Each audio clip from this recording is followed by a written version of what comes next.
MK jewellery বৰ্তমান সমগ্ৰ অসমৰ এটি চিনাকি নাম MK জুৱেলাৰী 24 বছৰে নিষ্ঠা সততাৰে ৰাইজৰ সেৱাত গুণগত উন্নত মানদণ্ডৰ হলমাৰ্কযুক্ত সোণ ৰূপ হীৰা আদি গহনা গাঁথৰিৰ বৰ্তমান এটি অত্যাধুনিক সম্ভ্ৰান্ত চালে চকুৰোৱা শ্বৰুমলৈ পৰিণত হৈছে ৰাইজৰ আপোন জুৱেলাৰী MK জুৱেলাৰী।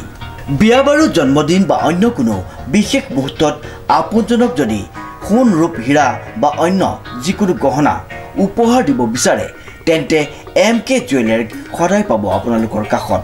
প্ৰিয় গ্ৰাহকসকলৰ যদি সোণ ৰূপ বা তাম আদি গহনা গাঁথৰিৰ কোনো সমস্যা থাকে তেন্তে আমি আমাৰ নিজা কাৰখানাত ততাতৈয়াকৈ গ্ৰাহকৰ সুবিধাৰ প্ৰতি লক্ষ্য ৰাখি তৎক্ষণাত সমাধান কৰোঁ।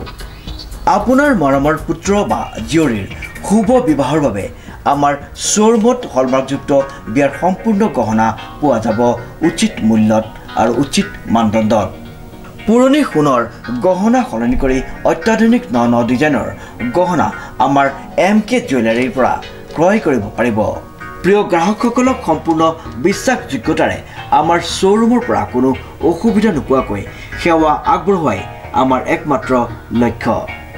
গতিকে আজিয়েই সপৰিয়ালে আহক আমাৰ শ্বৰুম MK জুৱেলাৰীলৈ আৰু লৈ যাওক আপোনালোকৰ সপোনৰ গহনা গাঁথৰিসমূহ। আমাৰ ঠিকনা MK জুৱেলাৰী ৰূপহীয়ালি ষ্টুডেণ্ট গেলেৰীৰ কাষত।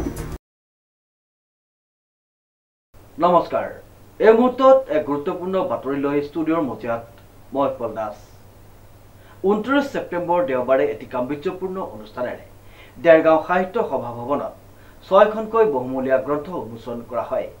বিশিষ্ট সাহিত্যিক প্ৰযোজক সমাজকৰ্মী নুৰুল চুলতানে সভাপতিত্বৰ আসন শুৱনি কৰি উপস্থিত আছিল উক্ত গ্ৰন্থ উন্মোচনী অনুষ্ঠানটিত। News direct report. 29 ছেপ্টেম্বৰ দেওবাৰে এটি গাম্ভীৰ্যপূৰ্ণ অনুষ্ঠানেৰে দেৰগাঁও সাহিত্য সভা ভৱনত 6খনকৈ বহুমূলীয়া গ্ৰন্থ উন্মোচন কৰা হয়।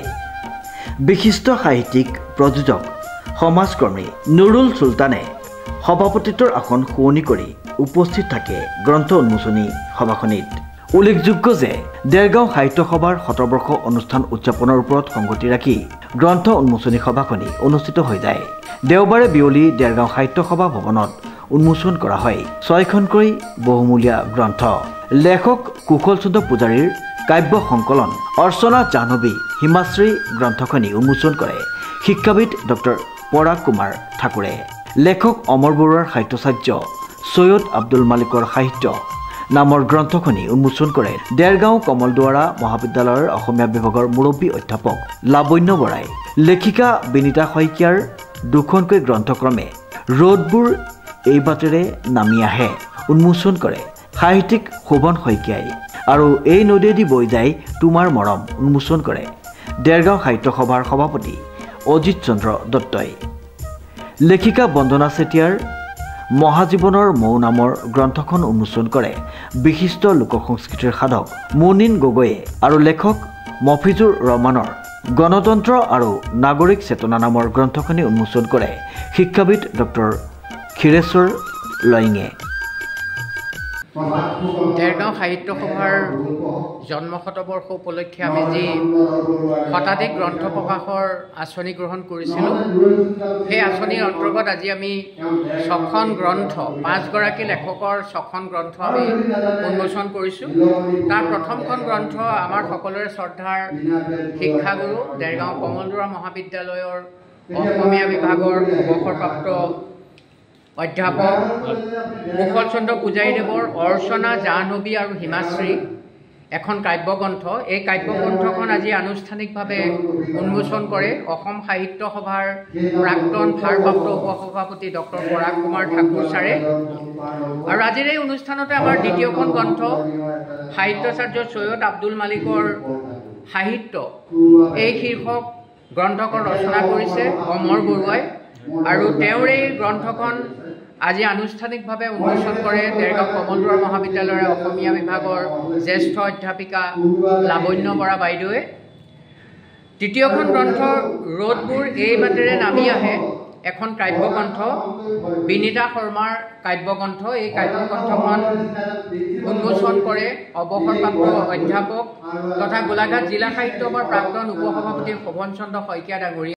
একেগৰাকী কবিৰে আন এখন কাব্যগ্ৰন্থ এই নদীয়েদি বৈ যায় তোমাৰ মৰম, এই কাব্যগ্ৰন্থখন উন্মোচন কৰে দেৰগাঁও সাহিত্য সভাৰ সভাপতি অজিত চন্দ্ৰ দত্তই।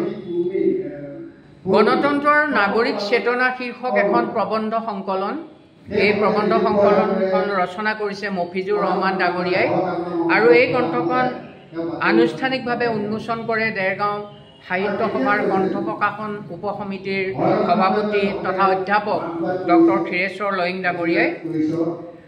আন এখন গ্ৰন্থ মহাজীৱনৰ মৌ, বন্দনা চেতিয়া বাইদেউৰ এখন গ্ৰন্থ, এই গ্ৰন্থখন উন্মোচন কৰে লোকসংগীতৰ এগৰাকী সাধক মুনীন চন্দ্ৰ গগৈ ডাঙৰীয়াই।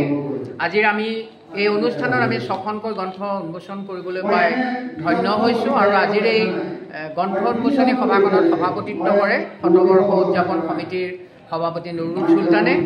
আৰু আজিৰ এই অনুষ্ঠানত যিসকল সাহিত্যপ্ৰেমী ৰাইজ উপস্থিত থাকি আমাক কৃতাৰ্থ কৰিলে তেখেতসকলকো আমি ধন্যবাদ জ্ঞাপন কৰিছোঁ। আৰু শতবৰ্ষৰ আমাৰ যি সামৰণি অনুষ্ঠান হ'ব নৱেম্বৰ মাহৰ 15, 16 আৰু 17 নৱেম্বৰত, এই সমগ্ৰ অনুষ্ঠানটিতে যাতে আমি সাফল্যমণ্ডিত হওঁ তাৰ কাৰণে আমি সকলোৰে সহায় সহযোগিতা আৰু দিহা পৰামৰ্শ। বিশিষ্ট সাহিত্যিক নুৰুল চুলতানৰ সভাপতিত্বত অনুষ্ঠিত গ্ৰন্থ উন্মোচনী সভাখনিত দেৰগাঁও সাহিত্য সভাৰ সম্পাদক বিচিত্ৰভূষণ কলিতা, উদযাপন সমিতিৰ সম্পাদক জিখান জংগম বৰা, কাৰ্যকৰী সভাপতি অশ্বিনী বৰঠাকুৰ, সাহিত্যিক সুৰেন্দ্ৰ মোহন হাজৰিকাকে মুখ্য কৰি কেইবাগৰাকীও বিশিষ্ট ব্যক্তিয়ে অংশগ্ৰহণ কৰে উক্ত বিশেষ অনুষ্ঠানটিত।